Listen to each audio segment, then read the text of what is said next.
My daughter-in-law leaned close to me, looked me dead in the eye, and whispered that I was entirely cut out of my wife's $120 million estate. She actually sat there, a smug smile plastered across her flawless face. But just a few minutes later, the lawyer put the papers down, took off his glasses, and started laughing uncontrollably. Before I continue this story, let me know where you are watching from in the comments below. Hit like and subscribe if you have ever had to stand up to a greedy relative who severely underestimated your worth. My name is Ronald Pierce. I am 70 years old, and for the last 40 years, my wife Evelyn was the center of my universe. Standing by her open grave in the biting chill of a Connecticut November, I felt a silence so profound, it seemed to swallow the entire world. The heavy mahogany casket rested above the damp earth, the crisp scent of white lilies mixed with the smell of incoming rain and fallen autumn leaves. I wore my simple charcoal suit, standing perfectly still, saying a quiet private goodbye to the woman who had shared my greatest triumphs and my quietest struggles. Just a few feet away stood my son, Justin. He is 38 years old, but looking at him right then, he seemed like a lost, impressionable child. He kept his head bowed, his hands shoved deep into the pockets of his expensive designer overcoat. Beside him was his wife, Monica. She is 34, sharp-featured and fiercely materialistic, while the rest of the attendees bowed their heads in mourning. Honoring the legacy of a great woman, Monica was discreetly checking the screen of her phone. Her black stilettos sank slightly into the soft grass, and her posture was rigid, not with grief, but with an undeniable burning impatience. She looked exactly like a woman waiting for an annoying obstacle to finally be cleared from her path. The minister had not even finished his final prayer. The grave diggers had not yet picked up their shovels to cover my wife. That was the moment Monica decided she could not wait a single second longer. As the small crowd of mourners began to step back, offering their polite condolences and retreating toward their warm luxury vehicles, Monica marched directly up to me.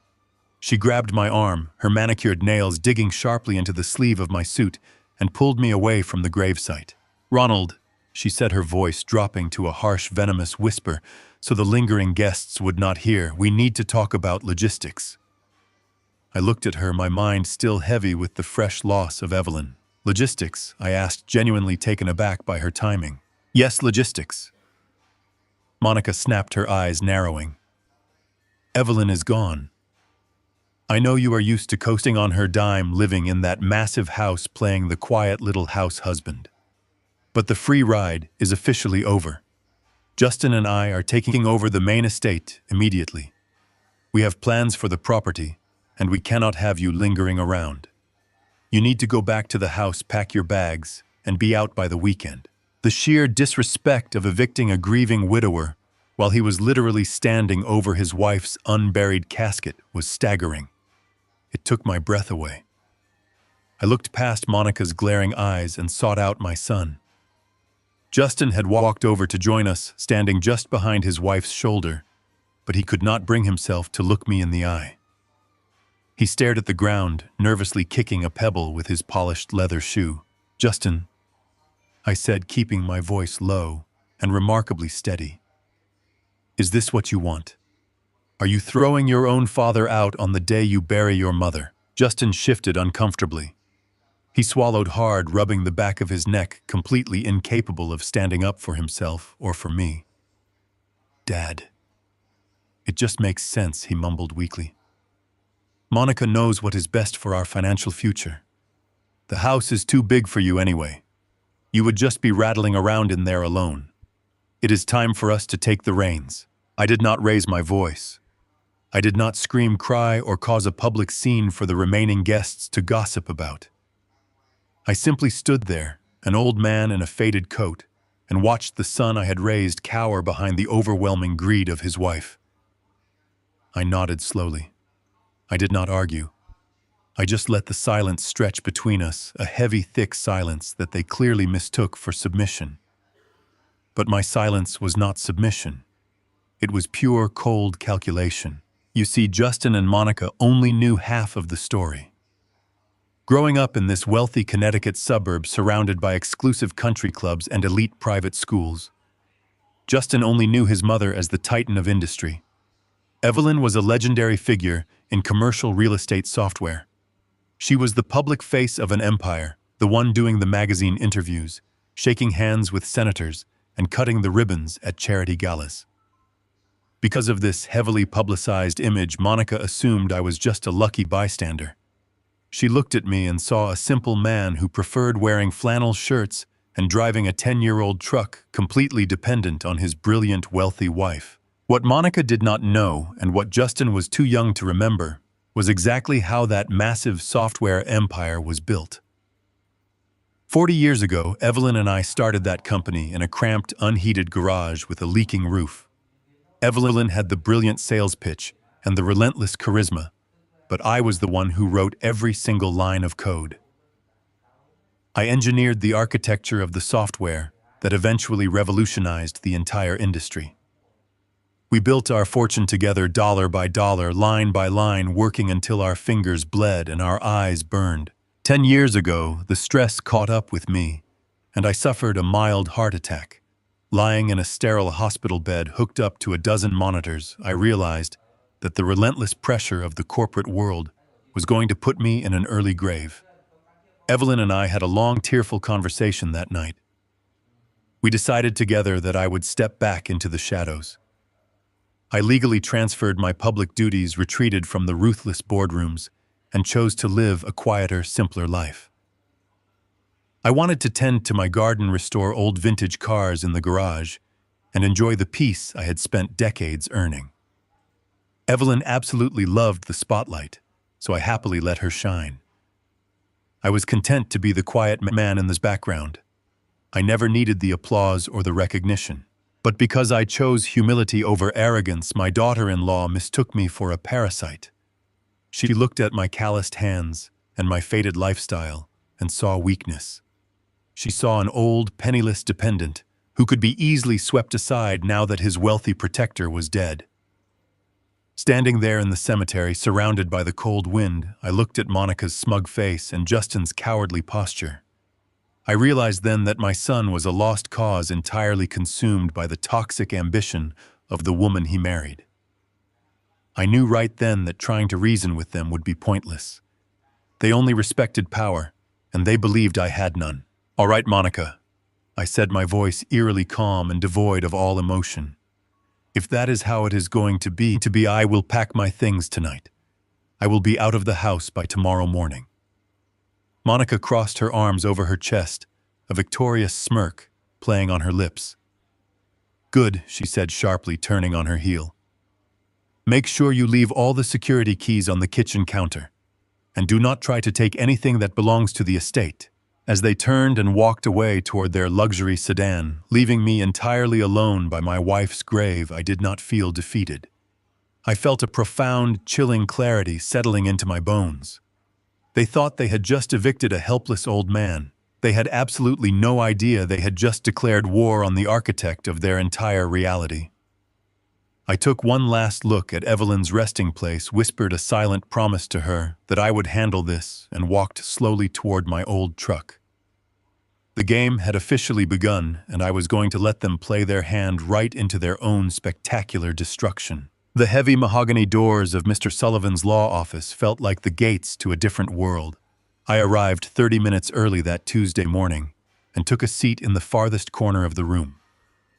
The air inside smelled of polished leather and old paper, a stark contrast to the sterile scent of the hospital rooms where I had spent the last 6 months of my life. I wore the same gray suit I had worn to the cemetery. I sat quietly with my hands folded in my lap, playing the role of the defeated and penniless widower to absolute perfection. Exactly on time, the office door swung open. Monica marched in, radiating an arrogant energy that consumed all the oxygen in the room. She had already abandoned any pretense of mourning. Gone was the modest black dress from the funeral. Today she wore a tailored crimson suit that screamed victory. She carried a designer handbag and walked with the sharp, rhythmic click of someone arriving to claim a grand prize. Justin trailed behind her like a shadow. My son looked pale and exhausted, with his eyes darting nervously around the room. He refused to look in my direction. He chose a chair as far away from me as possible, sinking into the leather upholstery, as if he wished the furniture would swallow him whole. Monica did not even glance at me. She took the seat directly across from the large wooden desk, sitting perfectly straight and practically vibrating with impatience. Mr. Sullivan entered the room a moment later. He was 60 years old and a sharp, meticulous estate lawyer who had handled our family affairs for decades. He carried a thick file under his arm and offered a respectful, solemn nod as he took his seat. He opened his mouth likely to offer his formal condolences, but Monica did not give him the chance to speak a single word. Before the lawyer could even open the official file, Monica reached into her expensive handbag. She pulled out a crisp, heavy envelope and slammed it down onto the center of the mahogany desk. The sharp sound echoed off the wood-paneled walls, freezing the room in sudden silence. Mr. Sullivan looked down at the envelope and then up at Monica with his brow furrowing in confusion. He asked her what this was. Monica leaned forward with her voice dripping with absolute triumph. She announced that it was a legally binding amendment to Evelyn's living trust and last will and testament. She declared that it had been fully notarized and signed by Evelyn just 2 weeks before her passing. My blood ran ice cold. 2 weeks before her passing. The memory of those final days crashed down on me like a physical blow. Evelyn had been in hospice care right there in our home. Her pain was so immense that she was on a continuous heavy dose of liquid morphine. She spent her days drifting in and out of consciousness and was barely able to recognize her own surroundings, let alone read complex legal documents. I remembered how Monica had suddenly started visiting the house every single afternoon. She had played the role of the devoted daughter-in-law, bringing soup and offering to sit by Evelyn's bedside so I could get a few hours of much-needed sleep. I had thought she was finally showing a shred of human decency. I had trusted her to watch over my dying wife. Instead, she had used that time to isolate a heavily medicated and vulnerable woman. She had brought a notary into my home behind my back and guided my wife's trembling hand across a piece of paper that would rewrite our entire family legacy. The sheer cruelty of it made me sick to my stomach, but I kept my face completely blank. I did not let a single ounce of my rage show. Mr. Sullivan picked up the document cautiously. He adjusted his glasses and began to read the pages in silence. The room grew incredibly tense. I watched the lawyer's eyes scan the paragraphs, tracking the legal jargon that Monica had carefully orchestrated. Monica could not contain her excitement. She did not even wait for Mr. Sullivan to finish reading. She proudly announced the terms of the amendment out loud for everyone to hear. She stated that effective immediately upon Evelyn's death, her entire personal estate and all liquid assets were to be transferred exclusively to Justin and Monica. She made sure to emphasize the exact value of those assets, $120 million. She let the number hang in the air, savoring the heavy weight of it. She spoke the amount slowly, treating the millions not as a lifetime of my wife's hard work, but as her own personal lottery jackpot. Justin finally spoke up, though his voice was weak and trembling. He mumbled that it was what his mother really wanted. He claimed that Evelyn wanted to make sure they were secure for the future, and that she wanted to give them the foundation to build their lives without any financial burdens. He was parroting the exact lies his wife had fed him, trying desperately to justify the theft to his own conscience. I looked at my son, searching for any trace of the boy I had raised, but there was nothing left. He had completely surrendered his morality to the woman sitting next to him. Monica turned her head and finally looked right at me. Her eyes were cold, calculating, and completely devoid of mercy. She wanted to make sure I understood the gravity of the situation. She wanted me to feel small, worthless, and entirely dependent on her non-existent charity. She believed she had just outsmarted everyone in the room. She thought she had stolen $120 million right out from under my nose, and that there was absolutely nothing I could do to stop her. Mr. Sullivan continued to read the document. As he reached the final page where the signatures were located, he stopped. He looked at Evelyn's shaky and barely legible signature, which was the desperate scrawl of a woman fighting through a fog of narcotics. Then he looked up at me. He knew the truth about the money. He knew the truth about Evelyn's assets and the holding company I controlled from the shadows. I caught Mr. Sullivan's eye across the desk. I gave him a very slight, almost imperceptible nod. It was a silent instruction. I was telling him to let her believe she had won. I wanted Monica to take the rope she had just woven from deceit and greed, and I wanted to watch her wrap it tightly around her own neck. The air in the office was suffocating and heavy with the weight of Monica's arrogance and Justin's quiet guilt. I sat there in my faded suit playing the part of the broken old man perfectly and waiting for the exact moment the trap would spring shut. The silence in the office stretched out tight and fragile like a wire about to snap. Monica sat back in her chair. She crossed her legs and folded her hands over her expensive leather handbag. Her chest rose and fell with deep, satisfied breaths. She looked at me with an expression of pure, unadulterated venom. She had been waiting for this exact moment for years.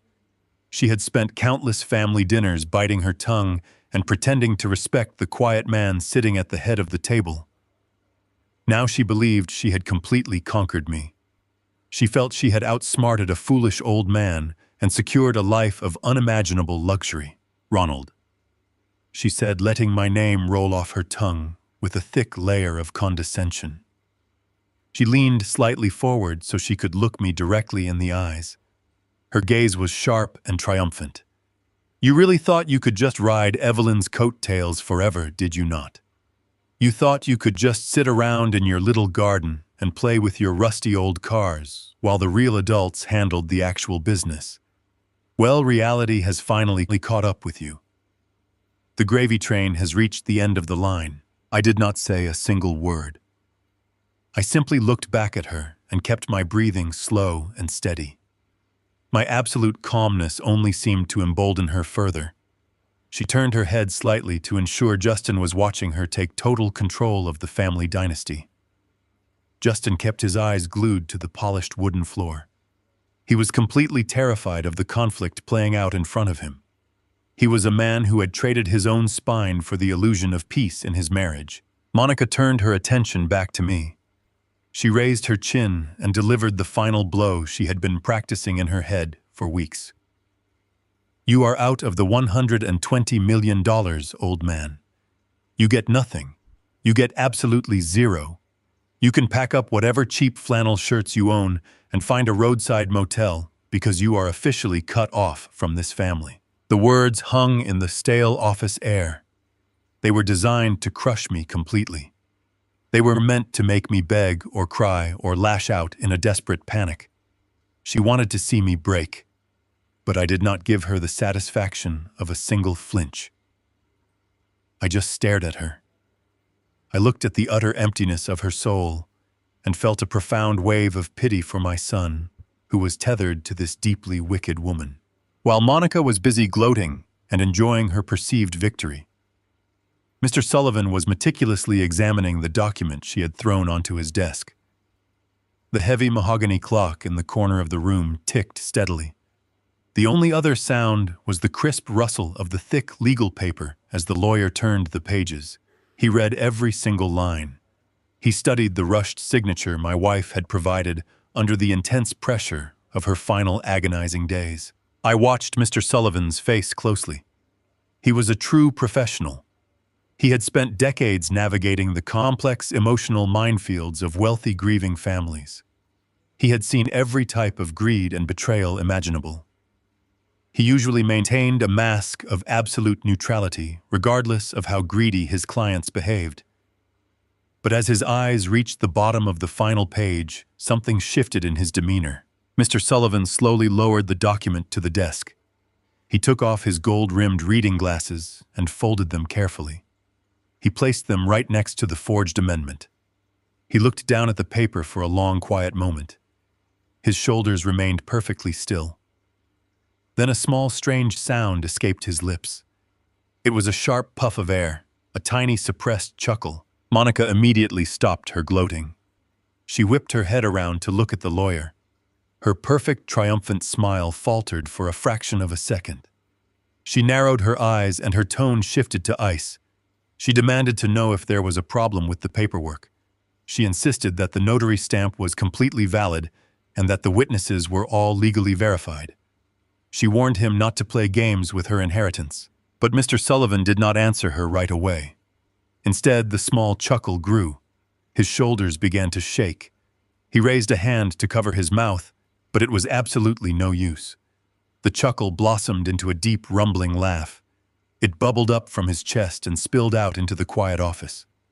Within seconds, the highly respected estate lawyer was laughing uncontrollably. His face turned bright red as he leaned back in his large leather executive chair and let out a booming laugh that echoed off the rich wooden walls. He actually had to grab a white linen handkerchief from his pocket to wipe a tear from his eye.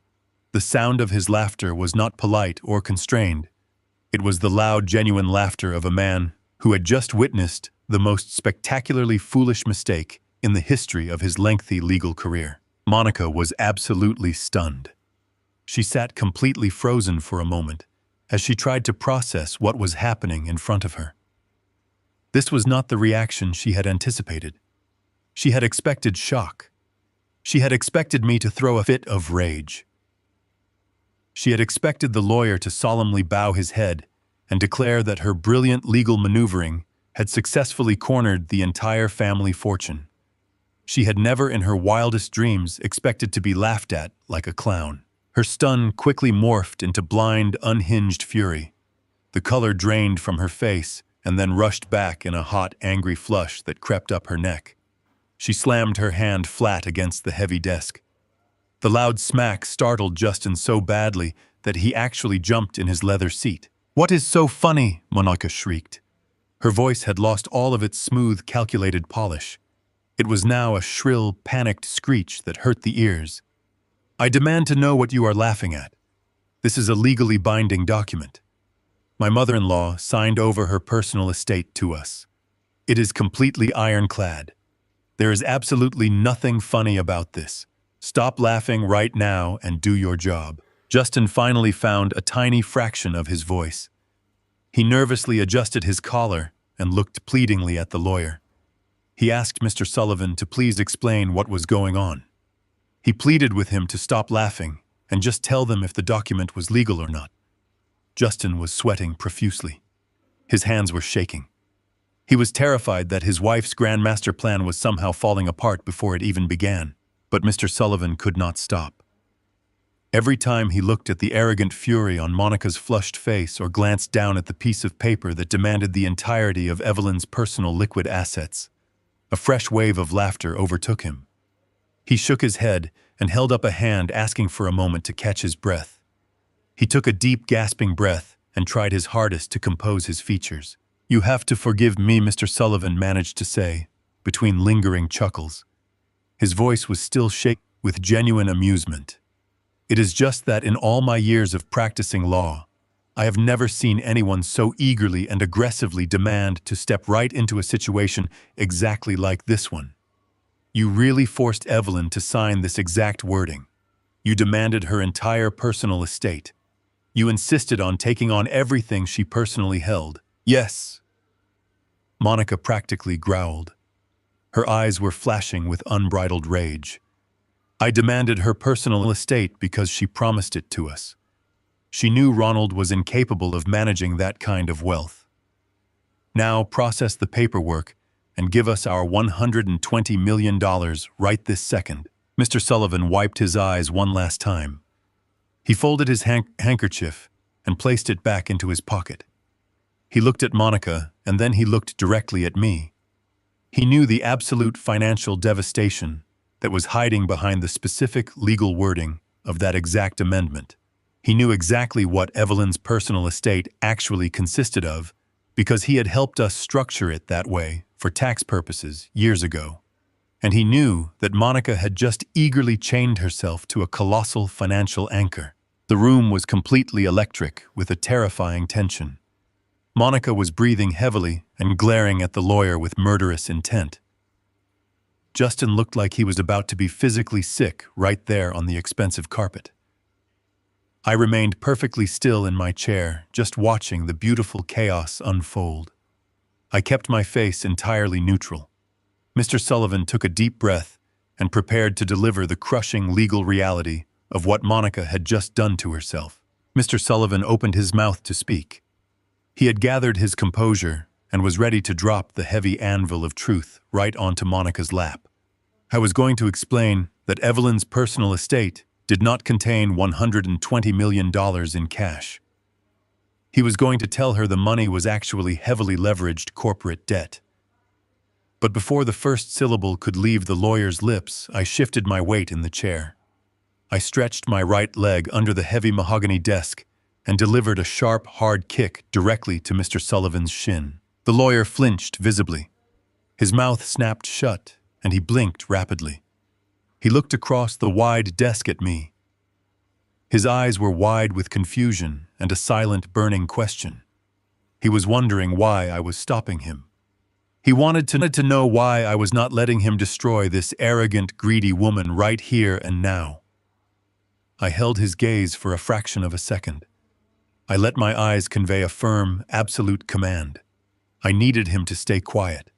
I needed him to let her jump off the financial cliff she had just sprinted toward. I knew exactly what would happen if Sullivan explained the truth right then. Monica would panic. She would immediately tear up the forged amendment and try to find another way to attack the estate.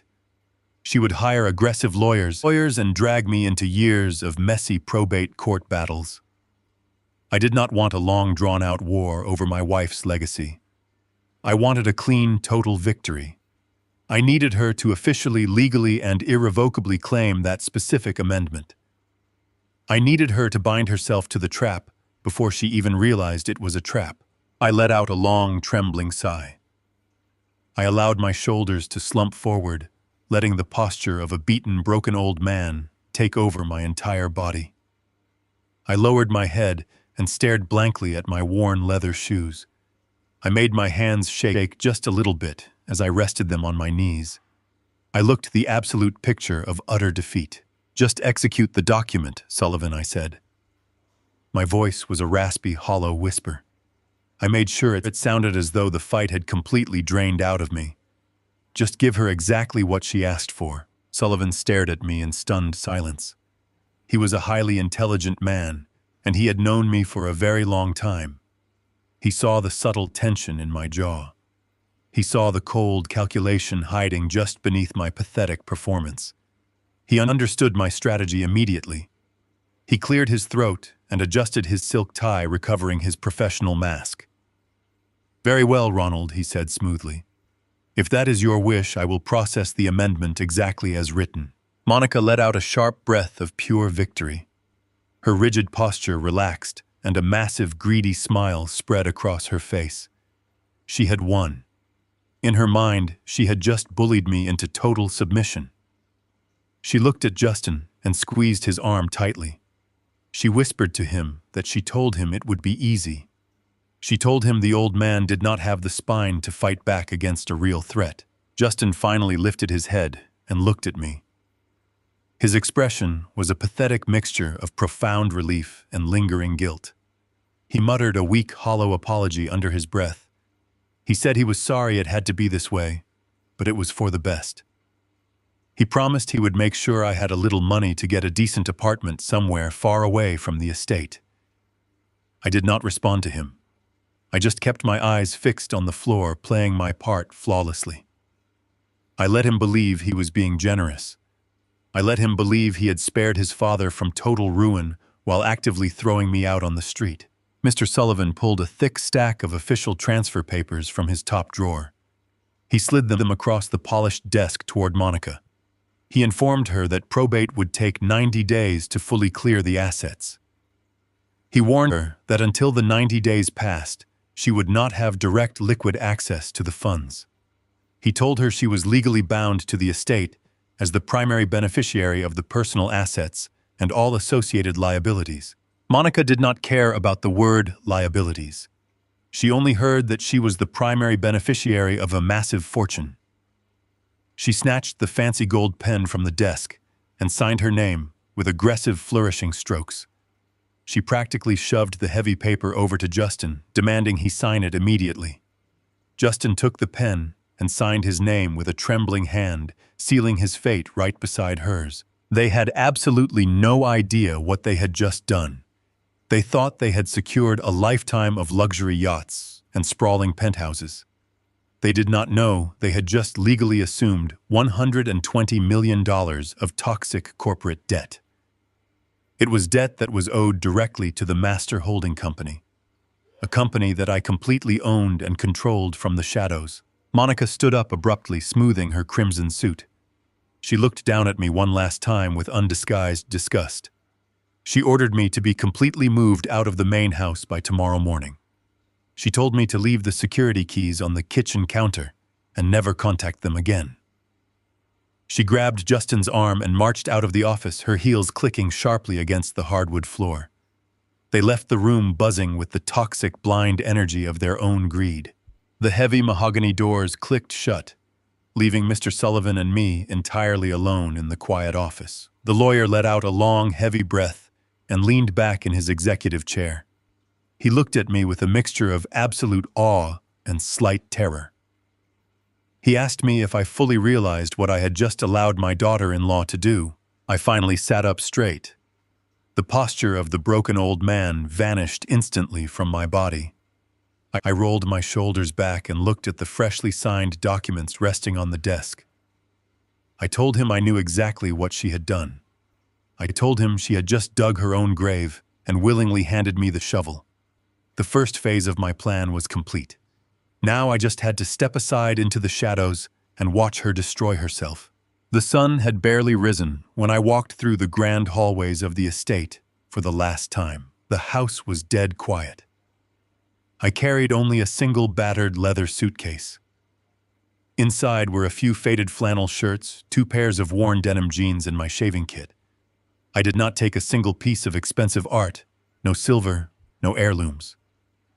I left the heavy brass security keys right on the polished granite island in the kitchen, just as Monica had demanded. I walked out the front door and climbed into my 10-year-old truck. The engine sputtered before roaring to life, a humble sound against the backdrop of the sprawling, manicured lawns. I drove away without looking back in the rearview mirror. I headed to the outskirts of town, where the luxury boutiques faded into strip malls and industrial parks. I pulled into the cracked asphalt parking lot of the Starlight Inn. The neon sign buzzed and flickered in the gray afternoon light, with half the letters burned out. It was a place that charged $50 a night, no questions asked. I paid the board clerk at the front desk with a crumpled $50 bill and took the rusted brass key to room number 12. The room smelled of stale cigarette smoke and cheap lemon cleaning fluid. The wallpaper was peeling at the corners, and the worn floral bedspread looked like it had not been replaced in 20 years. I set my suitcase on the floor and sat down on the sagging mattress. The springs groaned loudly under my weight. I did not feel angry at the dismal surroundings. I felt a strange sense of peace.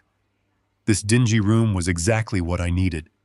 It was my command center, far away from the prying eyes of my greedy family. As the evening rolled and a cold autumn rain began to beat against the single dirty window, I plugged in a cheap electric hot plate I had brought from the garage and opened a can of vegetable soup. The tinny metallic scrape of the can opener was the only sound in the room. I poured the soup into a small pot and watched it bubble slowly. I was eating a $1 meal in a $50 room while holding the strings to a $120 million empire. The juxtaposition was almost poetic. I took a spoonful of the lukewarm broth just as my cell phone began to vibrate on the cheap laminate nightstand. The screen lit up with Justin's name.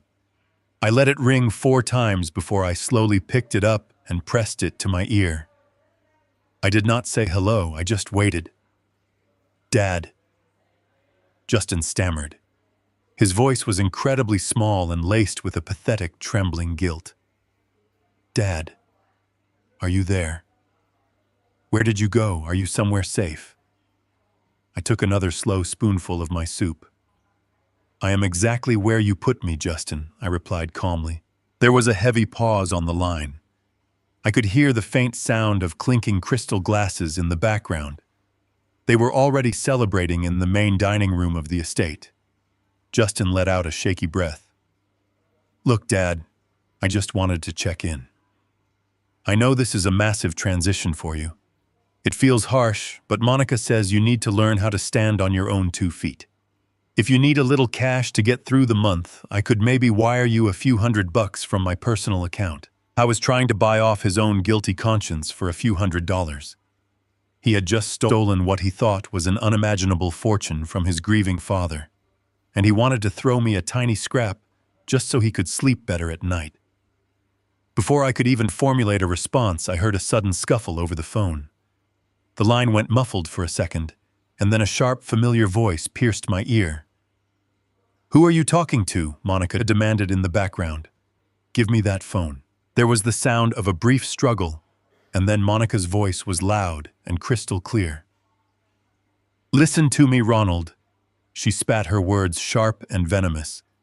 "Do not think you can play the pathetic victim to manipulate my husband. You do not get to call here and guilt-trip him. We are not your safety net anymore."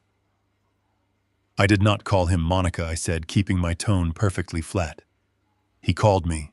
She scoffed loudly, ignoring my correction entirely. "Just know that this little pity act is not going to work. Justin has a good heart, and you are trying to exploit that. But I am the one managing the finances now. We are moving forward with our lives, and we do not need dead weight dragging us down. Do not call us for handouts. Do not show up at the security gate asking for favors. You are completely cut off." The line went dead with a loud click. She had hung up on me. I lowered the phone and placed it back on the nightstand.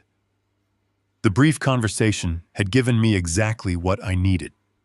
I needed to know if there was even a shred of genuine remorse left in my son. I needed to know if he would stand up to his wife when he was away from the glaring lights of the lawyer's office. But he had folded instantly. He had let her snatch the phone right out of his hand and verbally abuse his father without uttering a single word of protest. The moral divide between us was now permanently cemented in stone. They had failed the final test. I picked up my bowl of soup and ate in the quiet, damp chill of the motel room. The warm broth chased away the cold settling in my bones. I was completely abandoned by my own flesh and blood, but I was not helpless. I opened my laptop, illuminating the dark room with its bright screen, and logged into the secure servers of my holding company. I watched the green and red numbers flicker across the screen, tracking the massive corporate debt they had just eagerly attached their names to. They thought they had left me with absolutely nothing. They were about to learn that they had just traded their entire future for a mirage. The legal system possesses a cold, unyielding rhythm. The courts do not care about impatience or greed. They mandate a strict 90-day probate period for an estate of that magnitude to clear. 90 days is required to verify documents, settle minor claims, and officially transfer the assets. To a rational person, 90 days is merely a brief pause. To Monica, that waiting period felt like a suffocating prison sentence. The promise of unimaginable wealth was burning a hole in her mind, and she absolutely refused to wait a single second longer to claim her prize. She held the forged amendment in her perfectly manicured hands. She saw that piece of paper not as a legal document, but as a golden ticket that entitled her to the world. She wanted the extravagant lifestyle immediately. She wanted the country club elites to bow to her right that very moment. Traditional banks move slowly and ask difficult questions. Monica had no time for caution, so she completely bypassed them. She took that legally binding amendment directly to a firm of aggressive private wealth lenders operating out of a sleek glass building in the city. These financiers were essentially predators in expensive suits. They specialized in high-interest bridge loans designed to give instant liquid cash to desperate heirs. They charged astronomical interest rates, and their penalties for default were utterly ruthless. The lenders took one look at the paperwork. They saw the official notarized stamp.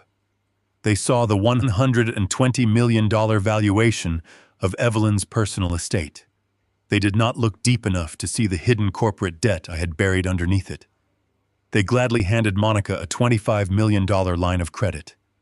She used my master holding company liability as her personal collateral.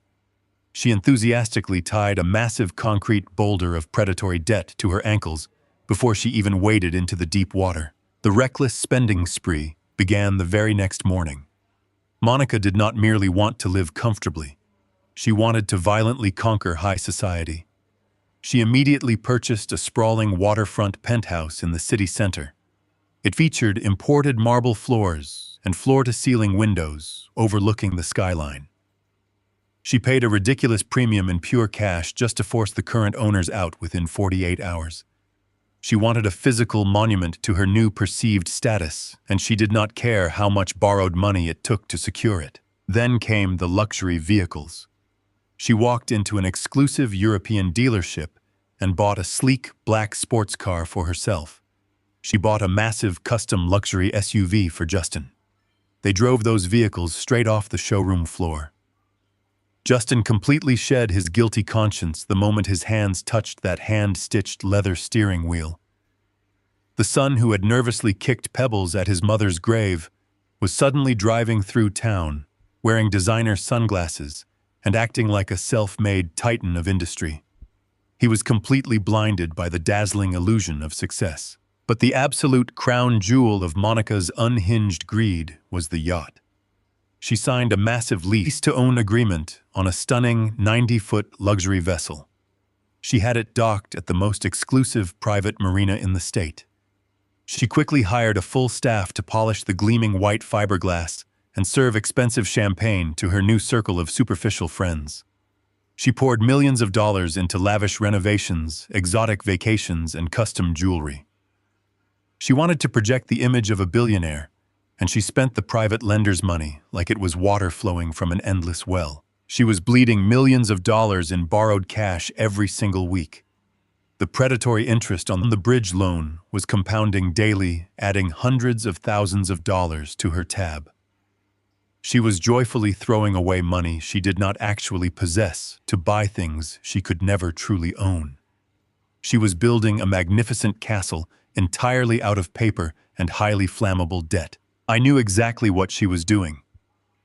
I knew the specific terms of the loans she was taking because those predatory lenders had to file public liens against the estate. I sat in my quiet room and simply let her keep spending. I let her dig the hole so deep that absolutely no one would ever be able to pull her out. The flickering fluorescent light outside the motel window cast long shadows across the small, wobbly desk. I sat on a cheap plastic chair that creaked loudly with every movement I made. My laptop screen illuminated the dark room with a bright, sterile glow. Outside, the rain continued to fall in heavy, steady sheets against the thin glass. It was the perfect, dismal environment for a man who was supposed to be completely ruined. But on my secure screen, a very different reality was unfolding in real time. I entered my credentials and accessed the private network of my master holding company. This was the digital fortress I had built decades ago with Evelyn.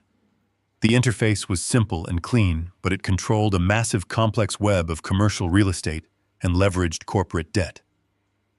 I navigated to the secure alerts section and watched the notifications roll in.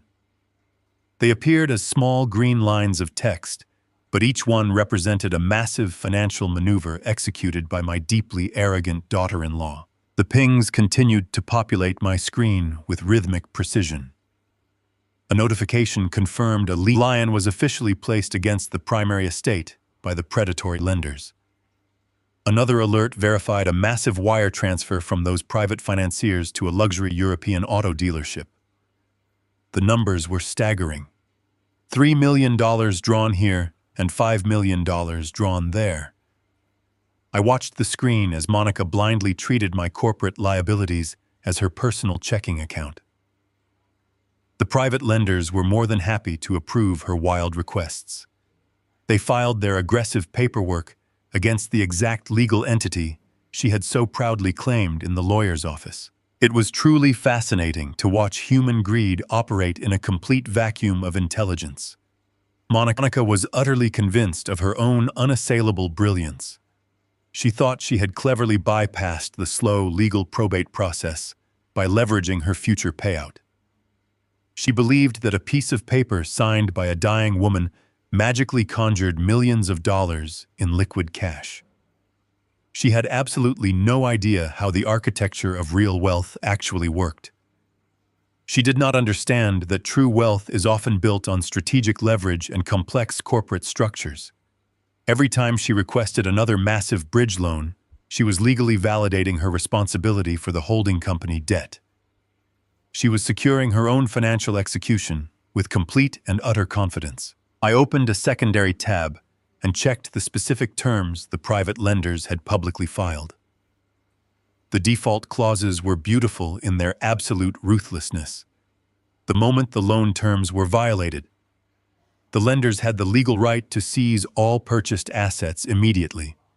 They could freeze personal accounts and liquidate holdings without a lengthy court battle. Monica had enthusiastically signed away every ounce of her financial freedom just so she could pretend to be a billionaire for a few fleeting months. I scrolled down and saw another alert. It was a joint account authorization bearing Justin's digital signature. My own son was actively participating in his own demise. He was co-signing the high-interest loans to fund the luxury vehicles and the massive yacht. I felt a brief heavy ache in my chest for the innocent boy he used to be. But the ache faded quickly and was replaced by the cold, hard truth of the man he had actively chosen to become. He had traded his loyalty for the illusion of power, and now he was going to pay the absolute highest price for that betrayal. The 90-day probate period was a ticking clock. Every single day that passed added hundreds of thousands of dollars in compounding interest to their reckless spending spree.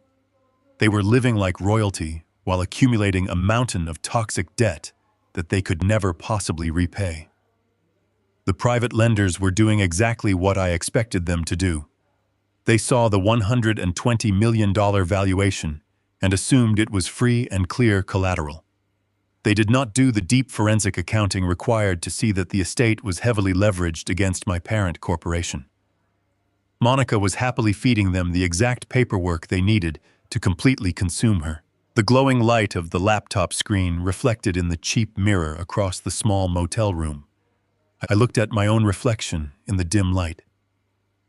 I was an old man in a faded flannel shirt, drinking cheap soup from a tin can. To the outside world, I was the ultimate pathetic victim.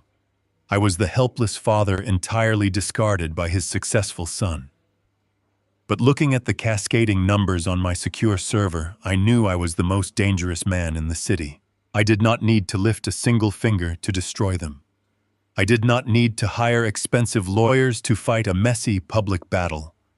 I just needed to sit in the shadows and let Monica continue to believe she was the smartest person in the room.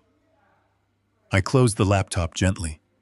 The soft click of the screen shutting felt like the sound of a heavy steel trap locking firmly into place. I sat in the quiet room, listening to the steady rain and feeling a profound sense of inevitability. The waiting game was halfway over, and their total absolute ruin was completely mathematically guaranteed. I needed to know exactly where the bleeding money was going. The digital alerts on my laptop showed these massive withdrawals, but they did not show the final destinations of the cash. I needed eyes on the ground. During my active years building the software empire, I had cultivated a network of highly effective professionals. I reached out to a man named Leon. He was a former intelligence officer turned private investigator who specialized in forensic accounting and corporate espionage. He was expensive, discreet, and completely ruthless in his pursuit of the truth. I arranged to meet Leon at a quiet diner on the edge of the city limits. The morning was gray and bitterly cold. I sat in a cracked vinyl booth drinking bitter black coffee while the morning commuters rushed past the greasy windows. Leon slid into the booth across from me a few minutes later. He wore a plain dark jacket and carried a thick, heavy envelope. He did not offer empty pleasantries or sympathetic looks. He knew I was only interested in raw data. Leon slid the envelope across the sticky table. He told me the financial hemorrhage was far worse than I had anticipated. He explained that my daughter-in-law was not just buying luxury yachts and penthouses. She was actively hiding large portions of the borrowed money. I opened the envelope and pulled out the thick stack of papers and glossy photographs. The first few pages were bank statements from an offshore account in the Caribbean. Monica had been routing hundreds of thousands of dollars from the bridge loans through a series of untraceable shell companies. She was washing the debt money and funneling it into a private account that had absolutely no ties to my son Justin. She was building an escape fund with stolen money. Then I turned to the photographs. My breath caught in my throat. The images were crystal clear, taken with a high-powered lens. They showed Monica sitting at an intimate corner table of an exclusive downtown restaurant. She was not alone. Sitting across from her was a younger athletic man with slicked back hair and an expensive tailored suit. He was holding her hand intimately across the white tablecloth. In the next photograph, they were walking out of the restaurant together. His arm was wrapped tightly around her waist, and she was looking up at him with an expression of pure adoration. Leon spoke quietly across the table. He identified the man as a luxury real estate broker who catered to international clients. He told me Monica had been secretly seeing him for over a year. She was using the newly acquired bridge loan cash to buy a sprawling villa in the south of France entirely in this lover's name. She was actively financing her new romantic life using the exact corporate debt she had stolen from my family. I stared at the glossy photographs for a long time. A deep, heavy sorrow washed over me, but it was not for my own situation. It was for Justin. My son had sold his soul to this woman. He had stood by her side while she evicted his grieving father. He had signed his name to massive predatory loans, believing they were building a royal future together. He thought she was a brilliant mastermind, securing their family dynasty. He had absolutely no idea he was just a temporary stepping stone. Monica was bleeding the estate dry and preparing to abandon him the moment the money was safely secured overseas. The betrayal was so deep and multi-layered that it almost defied logic. She had zero loyalty to this man she had married. She viewed Justin the exact same way she viewed me. We were just disposable tools required to unlock her perfect life with another man. She was going to leave him utterly bankrupt, facing the wrath of aggressive private lenders, while she sipped champagne on another continent. I placed the photographs back into the envelope and slid it into my coat pocket. I thanked Leon and paid him in cash. I walked out of the diner and got into my old truck. The cold morning air stung my face, but my mind was incredibly clear. I drove back to the dismal motel with a renewed sense of purpose. I had planned to let Monica simply drown in her own financial stupidity. But this new revelation changed the fundamental nature of the game. She was not just a greedy daughter-in-law making a foolish financial mistake. She was a deliberate predator actively destroying my son from the inside out. Justin had betrayed me, but he was still my blood. He was completely blinded by her manipulation. I realized I could not just drop the hammer on the holding company debt without giving my son one final chance to see the truth. I needed to know if there was any salvation left in him before I let the entire sky fall down on both of them. The drive back to the motel was a blur of gray skies and sweeping rain. I sat on the edge of the sagging mattress and stared at the thick envelope Leon had given me. There was a second compartment inside that I had not opened at the diner. Leon had told me to look at it only when I was completely alone. He had warned me that the financial documents were just the surface. He said the contents of this sealed folder were not about money or real estate. He said it was about Evelyn. My hands rarely shake. They did not shake when we were on the verge of bankruptcy 40 years ago. They did not shake when the doctors told me my own heart was failing a decade ago. But as I pulled out a thin stack of papers from the bottom of the envelope, my fingers trembled uncontrollably. The pages were copies of the official hospice care records from my wife's final weeks at home. Attached to them was a typed transcript of an interview Leon had conducted with a night shift nurse named Sarah. I smoothed the papers out on the cheap laminate desk.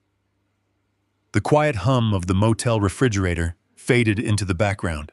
My entire world narrowed down to the black ink on those white pages. The transcript detailed a meeting between Leon and the young nurse. Sarah had apparently quit her job at the hospice agency mere days after Evelyn passed away. Leon had tracked her down to a small apartment 2 towns over, where she had been hiding in a state of profound depression. According to the transcript, Sarah confessed that she had been racked with debilitating guilt for months. She stated that Monica had approached her during the 2nd week of hospice care.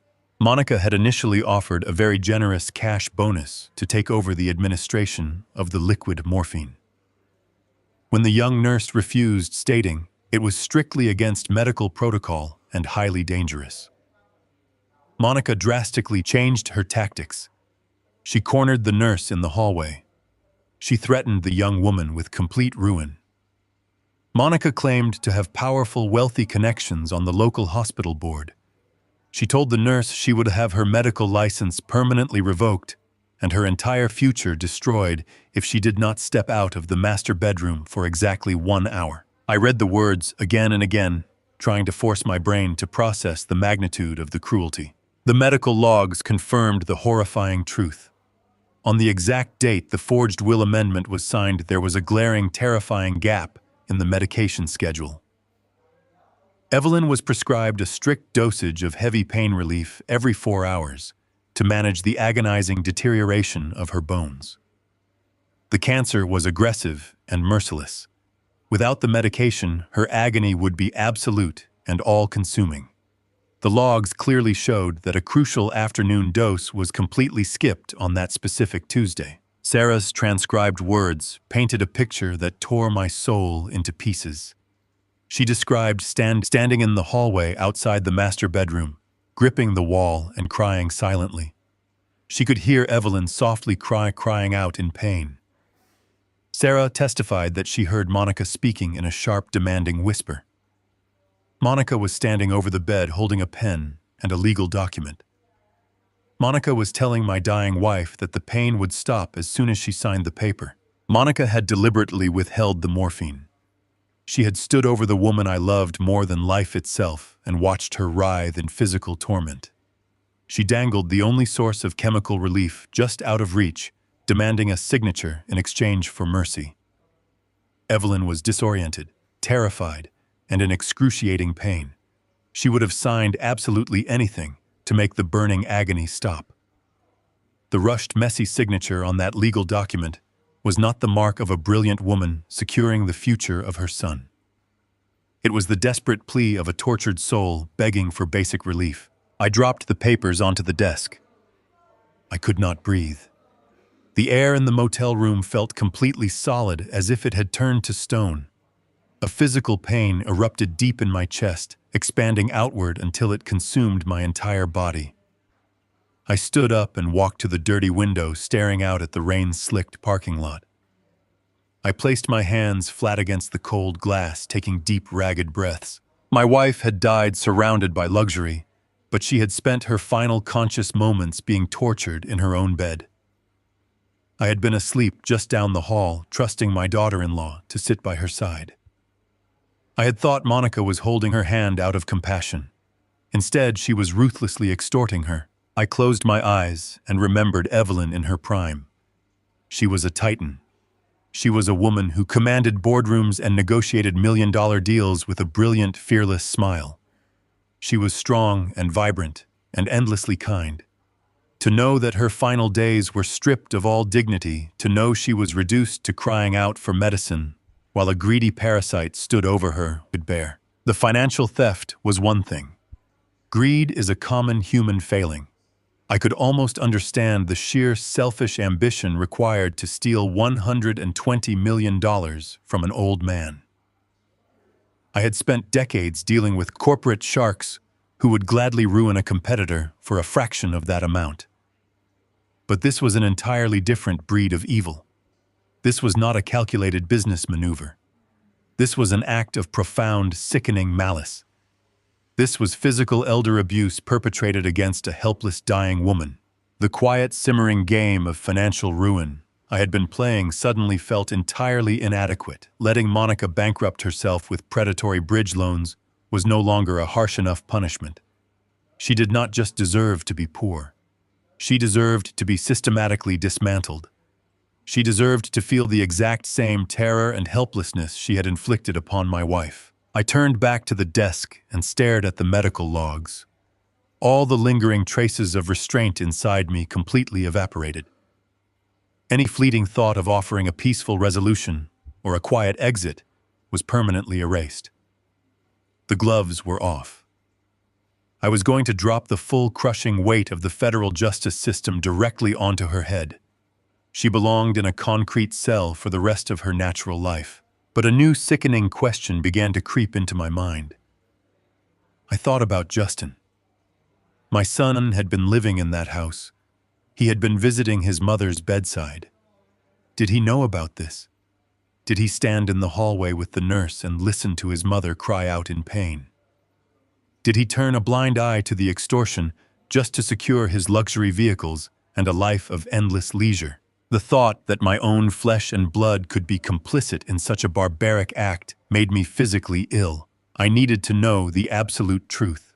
I needed to look Justin in the eye and see if there was a single shred of humanity left in his soul.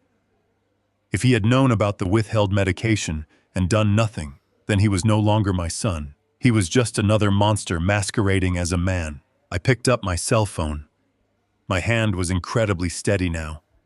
The trembling had completely stopped, replaced by a cold, mechanical resolve.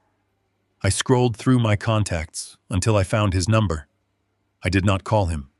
I sent a simple, brief text message. I told him to meet me at a small local diner on the edge of town tomorrow morning. I told him to come alone and that it was a matter of extreme importance. I placed the phone down and gathered the medical transcripts, returning them to the secure envelope. I locked the envelope in my suitcase and sat back down on the creaking bed.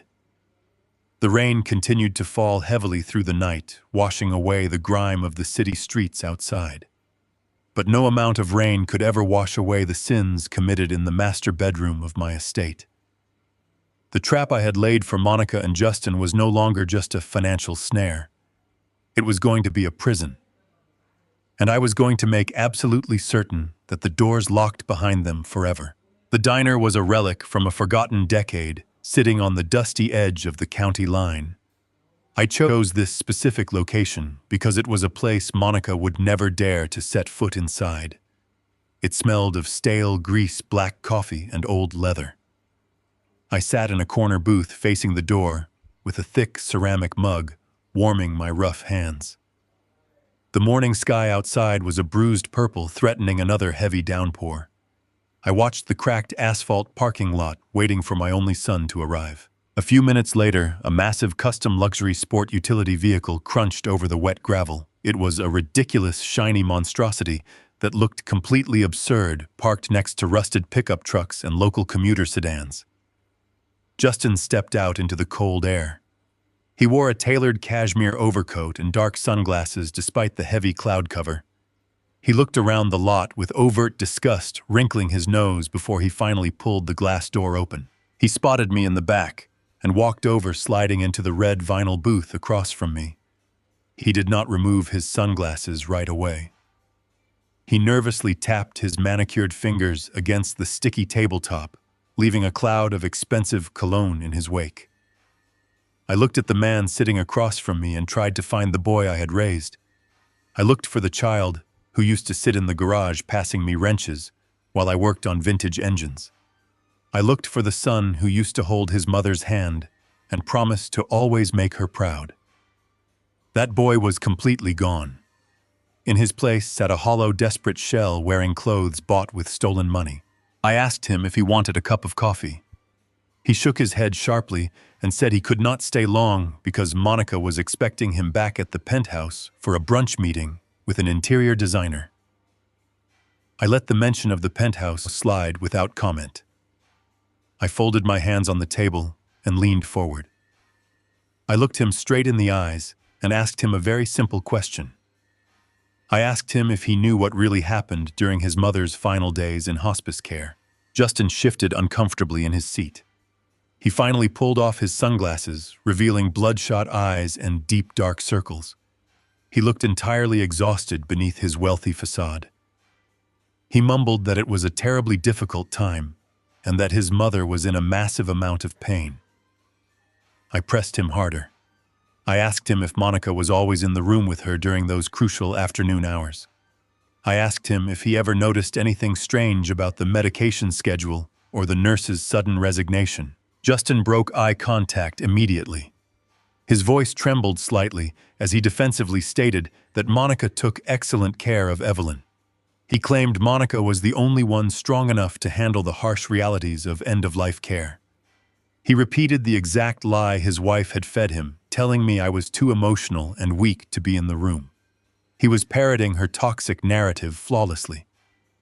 I realized right then that he might not know the explicit, sickening details of the withheld morphine. But I also realized he willfully chose to look the exact opposite way. He chose the path of deliberate ignorance because it paid him incredibly well. He traded his mother's peace for a luxury car. I took a slow, deep breath and offered him his absolute final lifeline. I told him I knew all about the aggressive private lenders. I told him I knew Monica was taking out massive high-interest bridge loans and bleeding the estate entirely dry. I kept my voice low and perfectly steady. I told Justin that things were going to collapse very soon in a way he could not possibly comprehend. I told my son that if he got up from this booth, walked away from Monica, and never looked back, I would protect him. I promised him I would make sure he was safe from the massive legal and financial fallout that was rapidly approaching. I offered him a clean slate and a chance to save his own soul. It was the ultimate olive branch extended from a loving father to a son, standing right on the edge of total annihilation. Justin scoffed. He actually let out a short, arrogant laugh that echoed in the quiet diner. He leaned across the table and told me I was completely delusional. He said I was just a bitter, jealous old man who could not handle losing control of the family wealth. He stated firmly that Monica knows exactly what is best for our financial future. He told me she was a brilliant visionary who was multiplying their wealth through complex leverage while I was content to rot away in a cheap motel. He looked at me with a sickening mixture of pity and supreme arrogance. He told me I did not understand high-level finance and that I was embarrassing myself by pretending to know how the real world operated.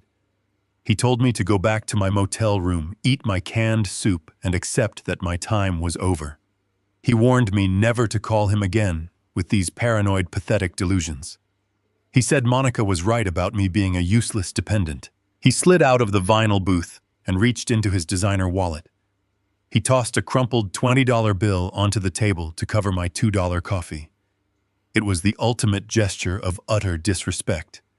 He turned his back on me, walked out of the diner, climbed into his stolen luxury vehicle, and drove away, leaving a cloud of gravel dust behind him. I sat alone in the booth and watched his vehicle disappear down the highway. I waited for the heartbreak to come. I waited for the tears or the overwhelming grief of losing my only child. But I did not feel angry. I did not feel sad. I felt absolutely nothing. The forgiving father inside me died in that exact moment. The quiet, humble man in the flannel shirt was gone forever. The man sitting in the diner booth was now entirely the ruthless, calculating architect of the master holding company. Justin had made his choice. He had chosen the predator over his own family, and now he would share her cage. I picked up the $20 bill and tucked it under my empty coffee mug for the exhausted waitress. I walked out into the biting cold air and climbed into my old, reliable truck. I sat behind the steering wheel and listened to the steady rumble of the engine. I pulled my cell phone from my jacket pocket and dialed a familiar number. Mr. Sullivan answered on the second ring. I did not offer a polite greeting. I did not waste a single second on pleasantries or hesitation. My voice was pure, solid ice. I gave him the only command that mattered anymore. Prepare the execution order. The trap was fully set, the bait was taken, and I was going to snap it shut with the unyielding force of a falling mountain. Let them host their lavish parties and celebrate their stolen millions. The 90-day probate clock was about to strike 0, and I was bringing the entire sky down on their heads. The 90-day probate clock finally ran out. The legal system had moved at its agonizingly slow pace, but the finish line had finally been crossed. Monica did not waste a single second. The moment the calendar flipped, she decided to host a massive, ostentatious party at the main estate. She sent out embossed invitations to the wealthiest families in the county, calling the event an official unveiling of their new family dynasty. She wanted the entire world to witness her ultimate triumph. I drove up the long, winding driveway of my own estate later that evening. The property was completely unrecognizable. Monica had hired an army of event planners to transform the sprawling lawns into a glittering spectacle of borrowed wealth. Massive white tents were erected on the manicured grass. Bright string lights hung from the ancient oak trees, casting a harsh artificial glow over the property. Valets in crisp white jackets were sprinting back and forth, parking a seemingly endless line of imported sports cars and luxury sedans. I pulled my rusted 10-year-old truck right up to the main entrance. A young valet stepped forward with a deeply confused expression on his face. He looked at my dented bumper and then at my faded flannel shirt. I put the truck in park, handed him the keys, and told him to leave it right there at the front. He opened his mouth to protest, but I walked past him without waiting for a response. The heavy oak doors of the mansion were propped wide open. Inside, a live string quartet was playing classical music in the grand foyer. Waiters in black ties glided through the crowd, carrying silver trays loaded with expensive champagne and caviar. The air was thick with the scent of high-end perfumes and the loud, arrogant laughter of people who thought they were rubbing elbows with a new billionaire. I walked directly into the center of the grand ballroom. I did not bother to dress up for the occasion. I wore my old work boots, my worn denim jeans, and my favorite faded red flannel shirt. I looked exactly like the broke, dependent old man Monica had always accused me of being. The visual clash was absolutely staggering. Surrounded by women in flowing silk gowns and men in custom-tailored tuxedos, I was a walking, breathing contradiction to their entire world of manufactured luxury. The guests began to notice me almost immediately. The polite conversations slowly died out as people turned to stare. They looked at me with a mixture of profound confusion and poorly disguised disgust. They whispered behind their crystal glasses, wondering how a filthy vagrant had managed to slip past the estate's security. I ignored every single one of their condescending looks. I kept my posture straight and my steps measured. I was walking through a house I had paid for with my own blood and sweat, and I refused to shrink myself for a room full of strangers. Across the massive ballroom, I finally spotted them. Monica was holding court near the grand fireplace. She was wearing a blindingly expensive diamond necklace and a floor-length emerald gown that had undoubtedly been purchased with the predatory bridge loans. She was holding a flute of champagne, throwing her head back and laughing loudly at a joke someone had just made. She looked like a queen surveying her conquered kingdom. Justin stood right beside her. My son wore a sharp black tuxedo that fit him perfectly. He held a glass of scotch and nodded along with the wealthy investors Monica had invited to show off their new status. He looked completely relaxed and utterly oblivious to the massive financial guillotine hanging right above his neck. He believed the 90-day waiting period was over and the fortune was officially secured. He thought he was entirely safe. I continued to walk through the parted crowd until I stood just a few yards away from them. The guests surrounding Monica slowly stepped back, creating a wide, empty circle around me. The sudden shift in the crowd finally caught her attention. Monica turned her head, and her eyes locked onto mine. The confident, arrogant smile froze on her perfectly contoured face. Her eyes widened in absolute shock, and the color rapidly drained from her cheeks. She stared at my faded flannel shirt and my scuffed work boots, as if I were a ghost that had just risen from the grave to haunt her perfect celebration. Justin noticed her expression and turned to follow her gaze. When he saw me standing there, his jaw actually dropped. His hand trembled slightly, causing his expensive scotch to slosh against the sides of his crystal glass. He looked around the room, realizing that every single one of their elite guests was watching this deeply uncomfortable confrontation. Monica quickly recovered from her initial shock. Her face contorted into an expression of pure, unadulterated rage. She hated that I had dared to show up at her grand unveiling. She hated that my humble appearance was ruining the perfect wealthy aesthetic she had spent millions of borrowed dollars to create. She thought I was there to beg for a handout, or to embarrass them by making a desperate public plea for my old bedroom back. She believed she still held all the power in the room. She tightened her grip on her champagne flute and took a step toward me. She was preparing to unleash her fury and have me dragged out of the mansion by her hired security team.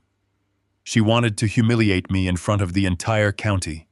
She had absolutely no idea that I had not come to the party alone.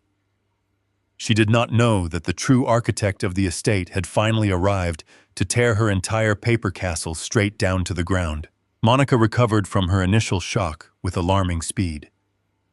The brief flash of panic on her face was instantly replaced by a mask of supreme arrogance. She realized she had an audience of the wealthiest and most influential people in the county watching her every move. She decided to use my presence as a prop to demonstrate her absolute authority over the estate. She raised her voice, projecting her words across the grand ballroom, so every single guest could hear her. She called out to the head of her newly hired private security team.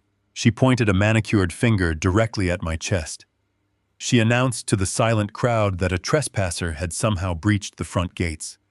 She loudly declared that I was a confused and bitter old man who had forgotten he no longer lived in this house.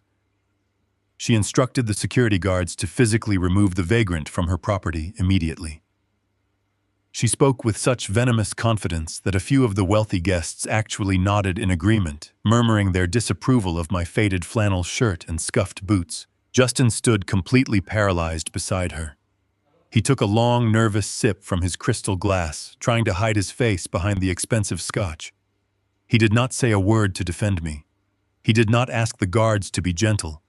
He simply closed his eyes for a brief second, entirely willing to let his own father be dragged out of the mansion like a common criminal just to appease his wife's fragile ego. Two massive security guards in dark tailored suits began pushing their way through the sea of silk gowns and tuxedos.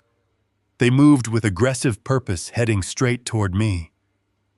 The crowd parted like water, eager to avoid any physical confrontation. I did not move a single muscle. I did not raise my hands in defense. I did not take a single step backward toward the exit. I stood rooted to the polished marble floor, keeping my posture perfectly straight, and my gaze locked directly onto Monica's triumphant face. I wanted her to enjoy her final fleeting seconds of perceived power. The first security guard reached out his heavy hand, preparing to grab the collar of my jacket. But before his fingers could even graze the worn fabric, a booming, authoritative voice echoed through the massive foyer. The voice commanded the guards to step back immediately. The sudden interruption snapped through the tension in the room like a whip. Everyone turned toward the main entrance. Mr. Sullivan stepped out from the shadows of the grand archway. The seasoned estate lawyer was dressed impeccably in a charcoal suit, holding his heavy leather briefcase with both hands. He did not look like a man arriving for a celebration. He looked like a man arriving for an execution. But Mr. Sullivan was not alone. Right behind him, the heavy oak front doors were pushed open entirely. Two large, imposing men stepped into the brilliant light of the ballroom chandeliers. They were not wearing designer tuxedos or expensive suits. They wore dark, tactical windbreakers. Across the chest and the back of their jackets, bright yellow letters spelled out the words, United States Marshal. They walked with the heavy synchronized steps of men who possessed absolute unquestionable authority.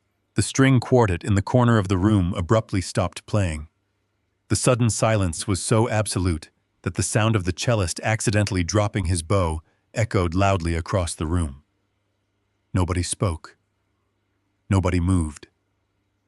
The elite guests held their breath, staring in complete shock at the federal agents invading the most exclusive party of the year. The two marshals bypassed the crowd entirely and marched straight toward the center of the room. They flashed their gold federal badges directly at the private security guards.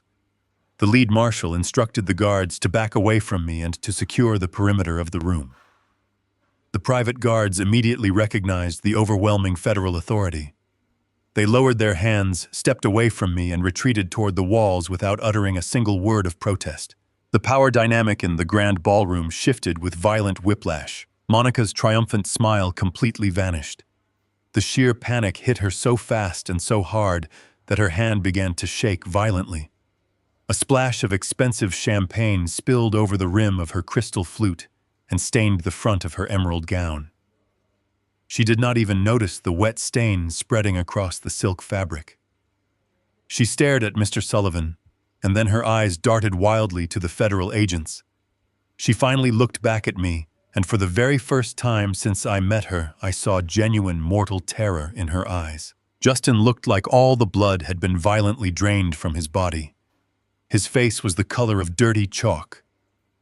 He stumbled backward slightly, bumping into a catering table and rattling the silver trays. He realized in an instant that this was not a misunderstanding. This was the massive collapse I had warned him about at the diner. Monica tried desperately to regain control of her crumbling kingdom. She puffed out her chest and raised her voice again, though it was now shrill and trembling. She demanded to know what was happening in her house. She claimed this was a private residence and an exclusive invitation-only event. She threatened to call her aggressive private lawyers and sue everyone involved for trespassing and harassment. The lead marshal stepped forward, placing himself directly between me and Monica. He did not raise his voice, but his tone was like crushing stone. He informed her that this was no longer a private residence. He stated loudly and clearly for the entire room to hear that they were there to execute a comprehensive federal asset freeze. He announced they were carrying multiple warrants related to massive interstate wire fraud and the illegal procurement of multi-million-dollar bridge loans. The wealthy guests began to physically back away from Monica and Justin. The elites of the county recognized the scent of toxic financial ruin, and they wanted absolutely nothing to do with it. The crowd treated the couple as if they had suddenly contracted a highly contagious disease. Monica looked around the massive ballroom and saw the disgusted, judging faces of her guests.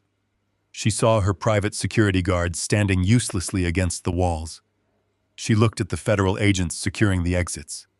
She realized in that crushing, silent moment that she was no longer the queen of the estate. She was entirely surrounded. She was trapped in the center of the room with no way out, and her grand unveiling party had just become the stage for her total public destruction. Mr. Sullivan cleared his throat. The sound was surprisingly loud in the cavernous, silent ballroom. He stepped forward, holding a sleek black leather folder in his hands. He did not look intimidated by the federal agents flanking him or the crowd of wealthy elites staring at his every move. He looked entirely in his element. He was the maestro of this legal symphony, and he was about to play the final devastating chord. The heavy silence in the room amplified the tension until it felt almost suffocating. He addressed Monica directly. His voice was calm, measured, and carried perfectly across the polished marble floors. He reminded her of the crisp morning they had spent in his mahogany office exactly 90 days ago. He vividly recounted how eagerly she had slammed that forged amendment onto his desk. He spoke of how she had aggressively demanded full control of Evelyn's personal estate and liquid assets, refusing to listen to a single word of counsel. He reminded her of the vicious, unyielding confidence she had displayed when she demanded the execution of that specific document. Monica tried to speak, but her voice completely failed her. Her throat tightened, and she just stared at him with wide, terrified eyes. The emerald silk of her gown seemed to lose its luster in the harsh light of her impending ruin. Mr. Sullivan turned slightly so he could address the entire room. He wanted the wealthy investors, the aggressive private lenders, and the high society socialites to understand exactly what kind of foolish amateur had invited them here tonight. He explained that he had laughed in his office that day because he knew the absolute truth about Evelyn's finances.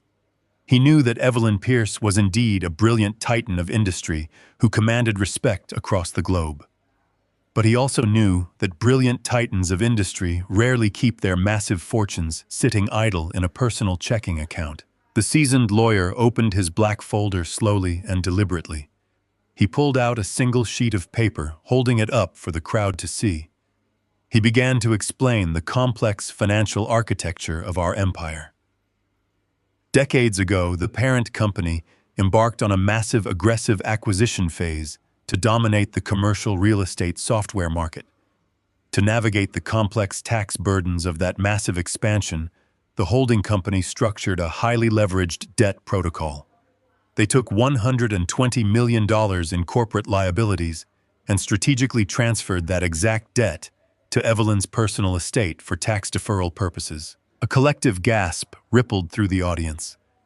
The wealthy guests were seasoned investors and corporate veterans. They understood instantly what that meant. They understood the catastrophic magnitude of the mistake Monica had made. Whispers broke out among the crowd as people quickly connected the dots, realizing the utter stupidity of the woman hosting this lavish party. Mr. Sullivan looked right at Justin. My son was sweating profusely. His hands hung limply at his sides, and his breathing was shallow and rapid. The lawyer explained that the $120 million figure listed on that amendment was not a cash asset. It was not a hidden vault of gold waiting to be spent. It was a massive, crushing corporate liability. When Monica and Justin aggressively demanded Evelyn's personal estate, they did not inherit a vast fortune. They legally and irrevocably assumed $120 million of toxic corporate debt. Monica let out a pathetic, whimpering sound. Her knees buckled slightly, and she had to grab the edge of a linen-draped catering table to keep from collapsing onto the floor. The tall champagne flutes rattled dangerously against each other. She shook her head back and forth desperately, denying the reality crashing down on her. She shrieked that it was impossible. She claimed the private lenders had verified the funds. She screamed that they had given her $25 million in bridge loans based entirely on that very document. Her voice cracked, echoing with raw panic across the ballroom. Mr. Sullivan did not even flinch at her screaming. He simply nodded his head with a cold, professional smile. He agreed with her statement entirely. He stated that the aggressive private lenders were indeed incredibly foolish. They saw the impressive $120 million valuation on the notarized amendment, and their unbridled greed blinded them to the truth. They failed to conduct a proper forensic audit of the parent company. They rushed to hand Monica millions of dollars, assuming the estate was free and clear collateral. They wanted to trap her in high-interest loans, but they had accidentally trapped themselves in a financial black hole. But Mr. Sullivan continued, his voice growing louder and more commanding. When you take out a $25 million loan against an asset, you are legally required to verify the nature of that asset. By using a massive corporate debt to secure millions in liquid cash, you committed severe interstate wire fraud. You misrepresented a crushing liability as viable collateral to federal banking institutions. You signed legal declarations claiming ownership of wealth that simply did not exist in the way you presented it. The entire ballroom was completely paralyzed by the revelation. Monica had not just bankrupted herself. She had committed a massive federal crime. She had built her entire luxurious fantasy on a foundation of stolen money and a fundamental misunderstanding of high-level finance. The luxury yachts, the imported sports cars, the sprawling marble penthouses. None of it belonged to her. Every single item was purchased with fraudulent funds that she would now have to answer for in a federal courtroom. Her grand illusion of superiority was dead. Justin finally broke. He dropped his crystal glass of expensive scotch. It shattered against the marble floor, sending sharp shards of glass and amber liquid splashing across the polished tiles. He fell to his knees in the middle of the ballroom, entirely oblivious to the stares of the elite guests. He covered his face with his trembling hands and let out a loud, gut-wrenching sob. He realized that his wife had not secured their glorious future.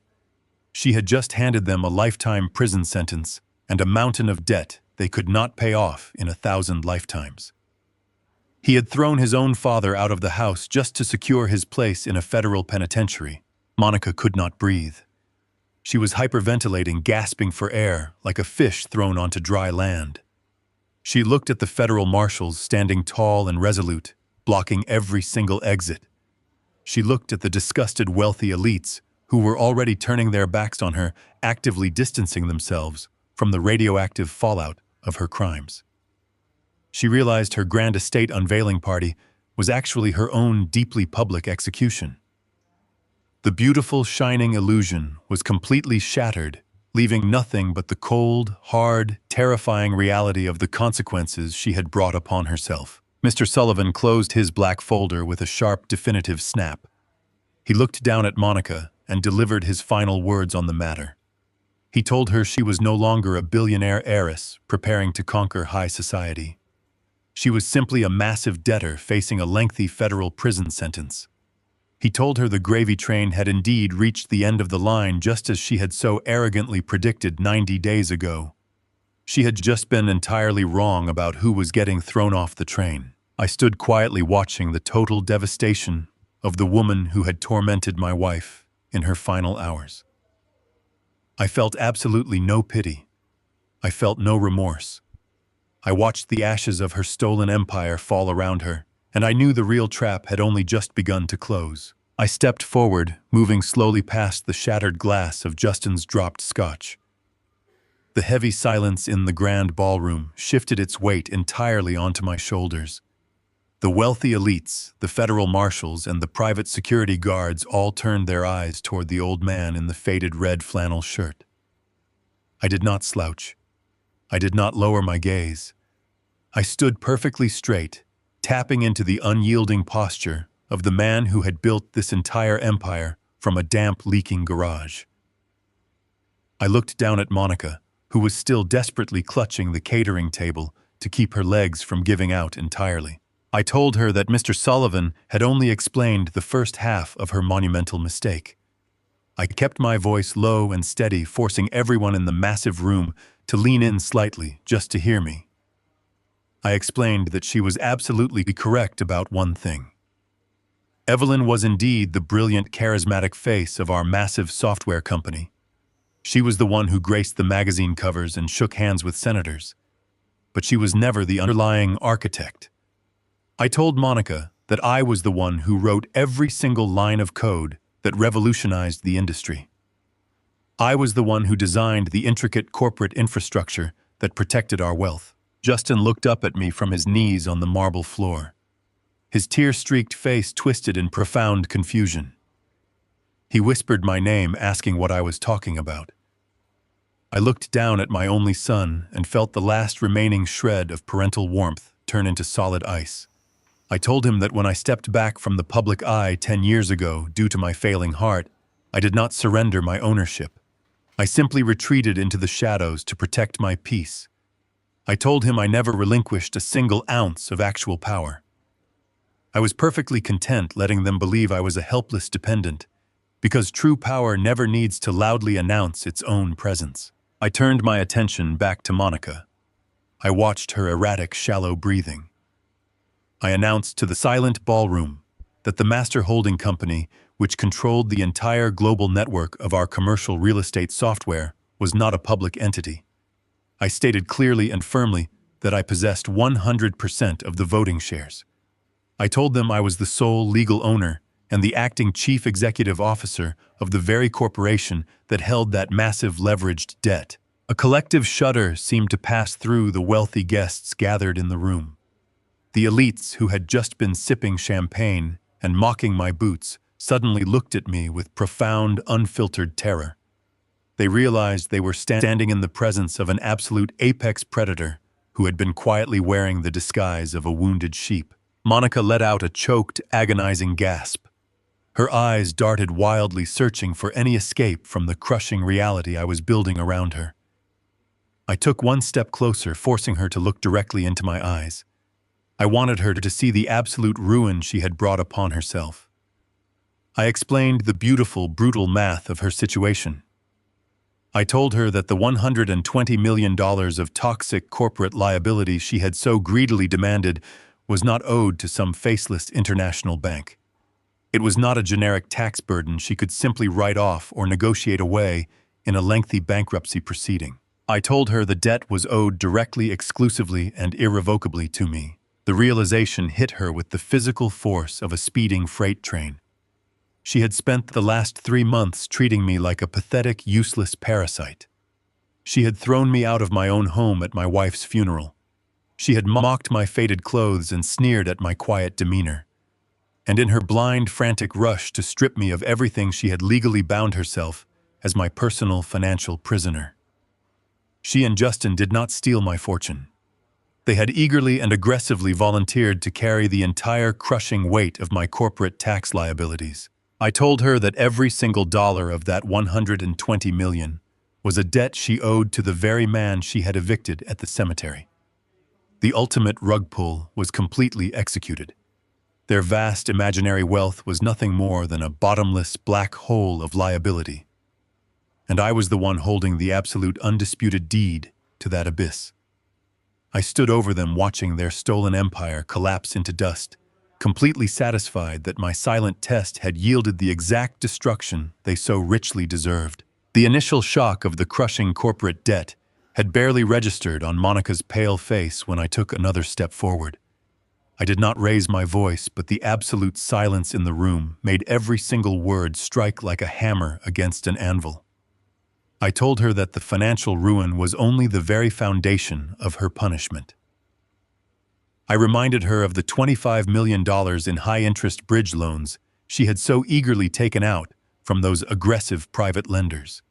She had used the holding company assets as her personal collateral. She had signed legal declarations claiming she possessed the absolute authority to leverage that wealth. I looked at the federal marshals who were standing firmly at the exits, and then I looked back at Monica.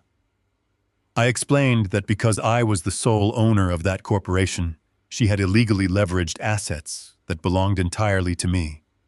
She had forged an implied consent that simply did not exist. I told her the federal government had a very specific and very unforgiving term for securing $25 million in bank transfers across state lines using fraudulent collateral. It was called massive interstate wire fraud. I watched her throat swallow hard as I told her the minimum mandatory sentences for that level of federal theft. Justin was still kneeling on the floor, surrounded by the shattered glass of his expensive scotch. He looked up at Monica with his eyes pleading for some kind of explanation or some kind of denial. He reached a trembling hand up toward the hem of her emerald gown, whispering her name and begging her to tell him this was all a terrible misunderstanding. I looked down at my son, and a cold pity washed over me. I told him to save his tears. I reached into the inside pocket of my faded flannel jacket and pulled out a small digital voice recorder. I told Justin that his brilliant and visionary wife had not only been stealing from his father, but she had been actively preparing to abandon him the very second the stolen money was safely washed overseas. I pressed the play button. I held the small device high in the air so the audio would carry across the quiet ballroom. The crisp, clear recording echoed off the marble walls. It was Monica's voice giggling softly in the intimate corner of an exclusive downtown restaurant. Then came the smooth, confident voice of her secret lover, who was an international real estate broker. The wealthy guests in the room gasped as the audio played. They heard Monica explicitly discussing the sprawling villa in the south of France she was buying entirely in his name. They heard her affectionately promise him that as soon as the 90-day probate cleared, she would serve Justin with divorce papers and fly out to meet him. She callously referred to my son as a pathetic and easily manipulated stepping stone. Justin's hand slowly dropped away from the fabric of her dress. The remaining color drained completely from his face, leaving behind a hollow and devastating emptiness. He realized he was never a partner in her grand design. He was nothing but the naive fool she had used to gain access to the estate. Monica tried to reach down for him with her voice cracking as she sputtered out a desperate, chaotic stream of denials claiming the audio was faked or taken out of context. But Justin shrank away from her touch, as if her hands were coated in acid. The social destruction was absolute. The elite guests and the people whose validation she craved more than breathing were looking at her with undisguised revulsion. But I was not finished. The financial ruin and the social humiliation were simply the preamble to the real justice. What came next was the true reason I had remained silent for so long in that miserable motel room. What came next was entirely for Evelyn. I put the digital recorder back into my pocket and pulled out a tightly folded stack of official medical documents. The air in the room seemed to drop 10 degrees. I did not look at Justin, and I did not look at the crowd. I locked my eyes directly onto Monica. The cold, calculating businessman vanished and was completely replaced by the towering, righteous fury of a husband who had watched the love of his life suffer. I held up the hospice care logs. I raised my voice, ensuring it cut through the heavy air with razor-sharp clarity. I announced to the entire room exactly what had happened on the Tuesday afternoon the forged will amendment was signed. I detailed the sworn testimony of the night shift nurse who had been threatened and blackmailed into stepping away from her duties. I told them how Monica had stood over my dying and helpless wife. I spared no one from the horrific truth. I described how Evelyn was in agonizing bone-crushing pain, begging for her prescribed liquid morphine. I explained how the woman standing in the emerald gown had deliberately withheld that medication.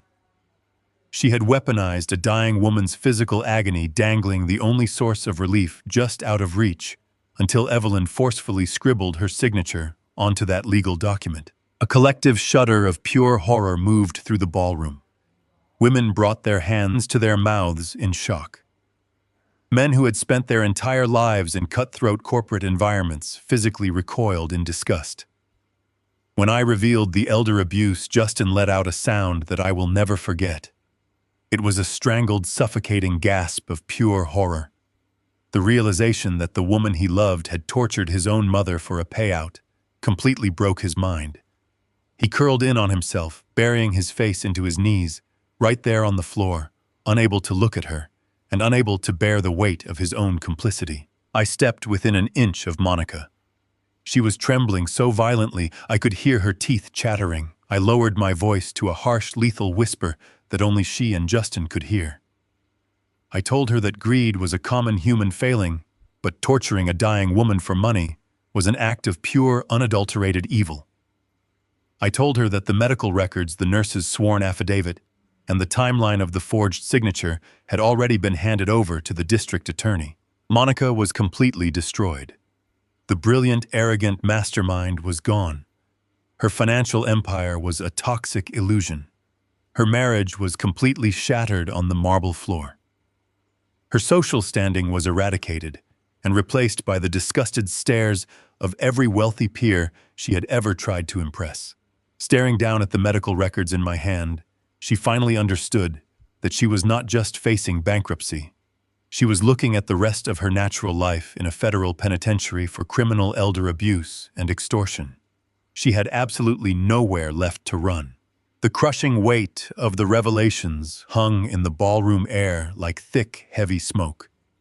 Monica stood completely frozen as the reality of her impending federal prison sentence finally pierced through her delusions of grandeur. She looked wildly around the room, searching for a single sympathetic face among the crowd of elite guests.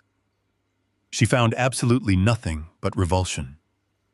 The wealthy socialites and aggressive private investors were backing away from her, pulling their expensive silk gowns and tailored jackets close to their bodies, as if her very presence was a toxic disease. She looked at the heavy oak doors where the federal marshals stood, like stone statues blocking any hope of escape. The silence was abruptly shattered by a guttural, piercing shriek. Monica spun around and lunged toward Justin. Her perfectly manicured hands clamped down on the lapels of his ruined designer tuxedo. She shook him violently, her emerald gown twisting around her legs. She screamed at him to fix this. Her voice was shrill and completely unhinged, echoing off the high vaulted ceilings of the mansion.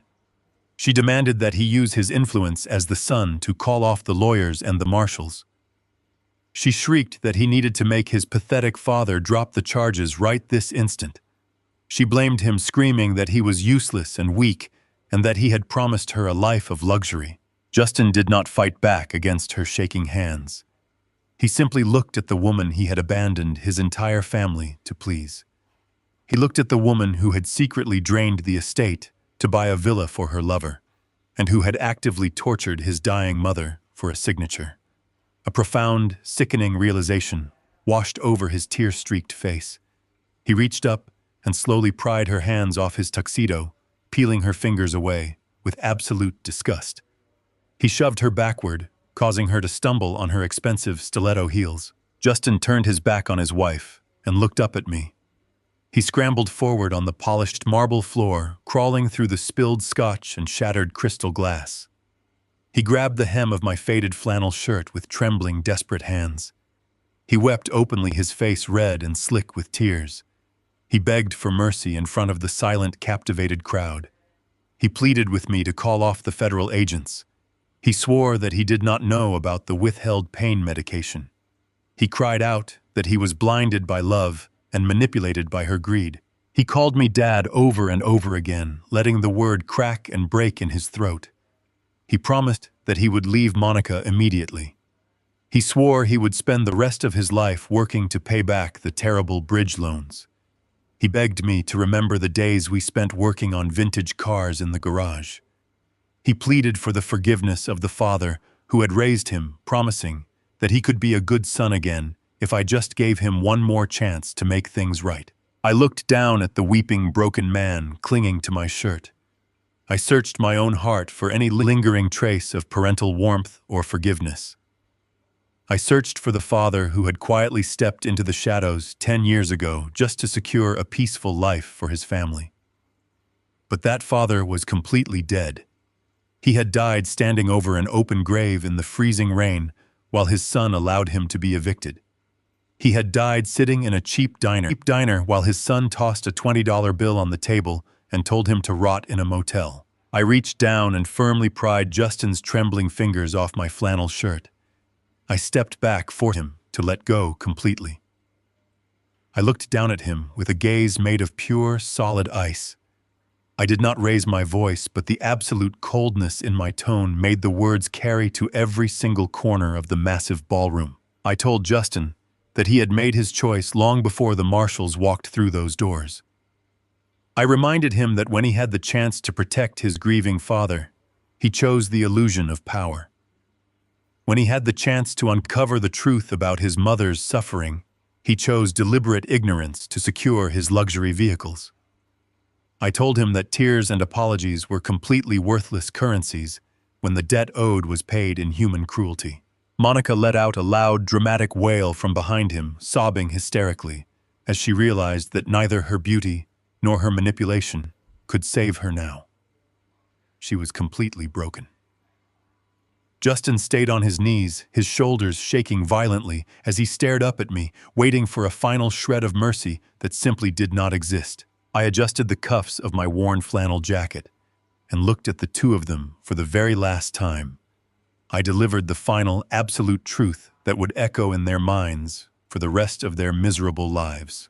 I only help family, I said, my voice ringing with brutal, crushing finality. You two are just debtors. I turned my back on them and walked slowly away, leaving them kneeling on the cold marble floor as the federal marshals finally stepped forward to collect what was owed. I did not turn around to watch the federal marshals close the final distance between themselves and the center of the ballroom. I did not need to. The sound of heavy tactical boots stepping over the shattered crystal on the marble floor painted a perfectly clear picture in my mind. The lead marshal spoke with a booming mechanical authority that cut through the lingering echoes of the hysterical sobbing. He formally placed Monica under arrest for massive interstate wire fraud and criminal elder abuse. The metallic click of the heavy steel handcuffs snapping shut around her delicate wrists sounded louder than any symphony that had played in that room tonight. Monica did not fight back physically. The sheer magnitude of the charges had completely paralyzed her. The woman who had spent months plotting to steal my fortune was now being read her rights in front of the most elite families in the county.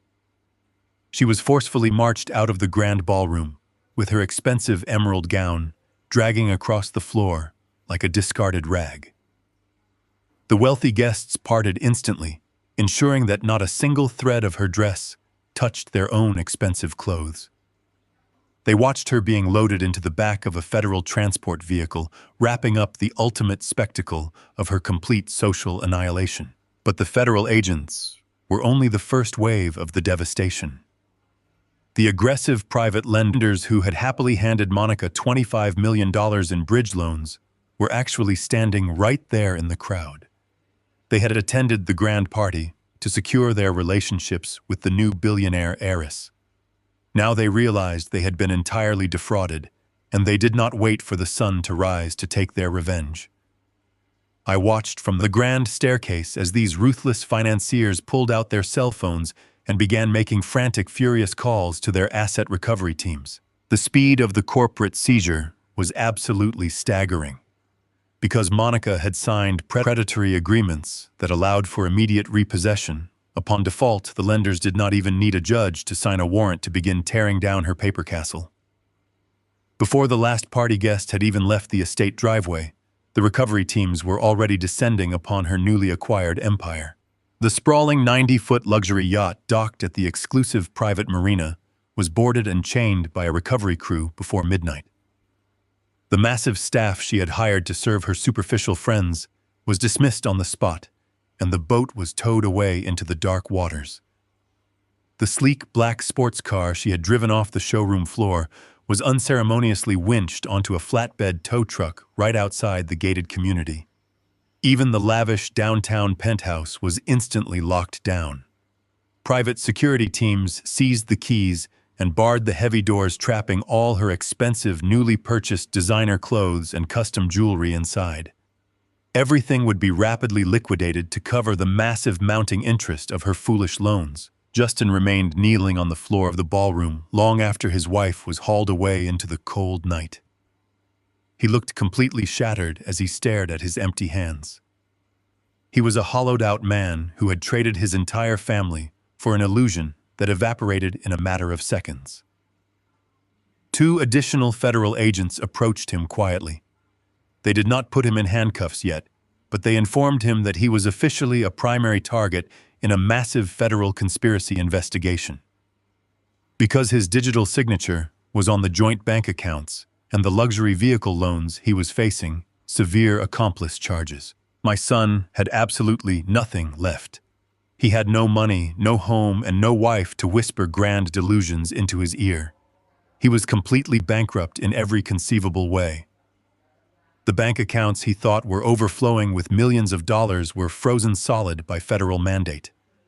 The luxury sport utility vehicle he had driven to the diner just a few days ago was already being seized by the lender's recovery agents right outside the front doors of the mansion. He looked up at the vaulted ceiling of the mansion he had grown up in. He stared at the crystal chandeliers of the home he had eagerly tried to steal from his own grieving father. He realized that he would likely never set foot inside these walls again. He had played a dangerous, greedy game against the man who taught him how to walk, and he had lost absolutely everything. The physical dismantling of their stolen empire was swift, brutal, and entirely comprehensive, leaving nothing behind but the cold, harsh consequences of their own spectacular betrayal. The morning after this grand party, the sprawling estate was incredibly still. The massive white tents that had dominated the manicured lawns were already being dismantled by quiet, efficient work crews. The imported luxury sports cars and the shiny custom vehicles had been aggressively towed away by furious creditors in the middle of the night. I drove my rusted 10-year-old truck through the heavy wrought iron gates and parked it right in the center of the circular driveway. Walking back through the heavy mahogany front doors felt like stepping into a sanctuary that had finally been cleansed of a terrible disease. The air inside the grand foyer was no longer thick with the suffocating perfume of arrogant socialites or the toxic buzz of manufactured wealth. It was just quiet and deeply peaceful. I walked through the empty hallways looking at the spaces where Monica had tried to erase our history. I knew I could not just live in that massive house alone without properly honoring the incredible woman who had actually helped me build it. Evelyn and I had generated our immense wealth through decades of honest, grueling work. That money was meant to build a legacy of security and innovation. It was never meant to buy luxury yachts or fund secret lovers in foreign countries. I immediately contacted my corporate financial team and initiated the transfer of a massive sum of clean, legitimate capital directly to the local hospital network. I drove down to the medical center and sat down with the hospital board of directors. I fully funded the construction of a brand new state-of-the-art palliative care wing. I made absolutely certain that it would be staffed with the most compassionate, highly trained nurses in the entire country. I wanted to ensure that no patient would ever suffer the way my wife had suffered in her final days. I wanted to guarantee that no vulnerable person would ever be left at the mercy of a greedy relative. The heavy bronze plaque above the main entrance now reads the Evelyn Pierce Memorial Wing. It is a true monument to her brilliant, beautiful life and a permanent protective shield for those who cannot defend themselves. Now I sit on the back porch of my quiet home. I am wearing my favorite faded red flannel shirt and my scuffed leather work boots. A simple mug of black coffee rests comfortably in my weathered hands. The morning air is crisp and clean, carrying the familiar scent of pine and fresh soil. The massive estate behind me is perfectly silent, but it is no longer empty.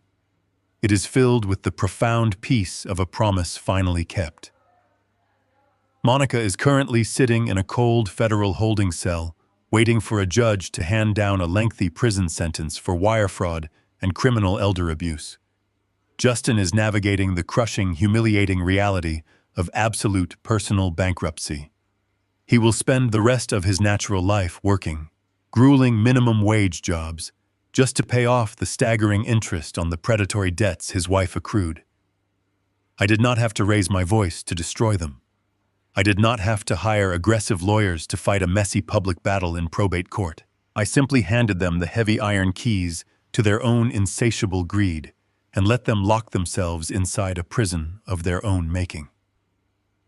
Real wealth is not the balance in a bank account or the square footage of a downtown penthouse.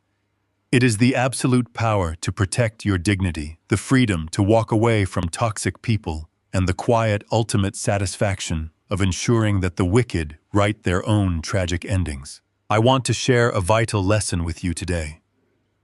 It is a truth that took me 70 years and a profoundly broken heart to fully understand and accept. We are taught from a very young age that family is absolutely everything. We are constantly conditioned by society to believe that blood is a sacred, unbreakable bond that must be preserved and protected at all costs. We are told to forgive, to forget, and to constantly turn the other cheek when our relatives hurt us. But the hardest and most necessary truth I had to swallow is that sharing genetics does not automatically grant someone the unrestricted right to abuse you. It does not give them permission to treat your kindness as a weakness or to view your lifetime of quiet sacrifices as a simple stepping stone for their own selfish ambition. When you love your children, you naturally want to give them the world.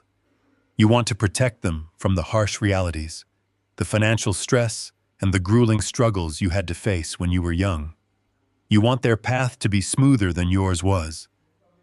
But there is a very fine, incredibly dangerous line between supporting a child and financing a parasite.